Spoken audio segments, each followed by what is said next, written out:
Hello guys, আপনারা কেমন আছেন? আশা করি ভালো আছেন। দেখতেই পারতেছেন যে বন জঙ্গল। এখানে দেখবেন যে বিড়ালের বাচ্চা। আমি বাড়িতে যখন যাইতেছিলাম তখন হঠাৎ করে দেখি রাস্তা দিয়ে যাওয়ার সময় দেখি যে জঙ্গলের ভিতরে, যে জুপের ভিতরে যে বাচ্চার আওয়াজ শোনা যেতেছে, বিড়ালের বাচ্চা। তখন আমি ওটাকে উদ্ধার করলাম। তখন আর ও কোনো বিড়াল চিল্লাচ্ছিল না, তখন এইটাই চিল্লাচ্ছিল। তখন এটাকে আমি উদ্ধার করলাম। উদ্ধার করার পর রাত্রে আর আবার যখন বাড়িতে যাইতেছিলাম তখন আবার দেখি বিড়ালের বাচ্চা চিল্লায়।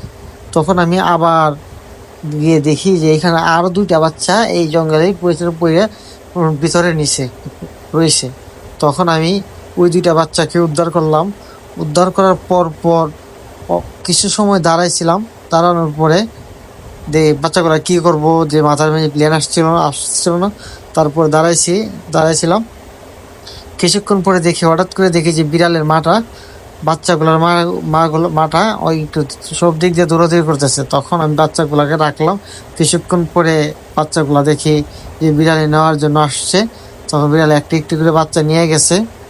তা আর কি আর বলবো, দেখি বিড়ালের বাচ্চাগুলোকে উদ্ধার করলাম। আর মানুষের ভিত্তিতে মানুষত্ব নাই তাদের। একদম মানুষ এত খারাপ, নিষ্ঠুর হলে মানুষ এই সব কাজ করতে পারে। বিড়াল, এই সমস্ত অসহায় বিড়ালদেরকে আপনারা অবশ্যই পাইলে সাহায্য করবেন, আর বিড়ালদেরকে মারবেন না। আর আমার চ্যানেলটিকে সাবস্ক্রাইব করবেন, যারা যারা করেছেন তাদেরকে অসংখ্য ধন্যবাদ। পরবর্তীতে আবার নতুন কোনো ভিডিওতে দেখা হবে। আল্লাহ হাফেজ।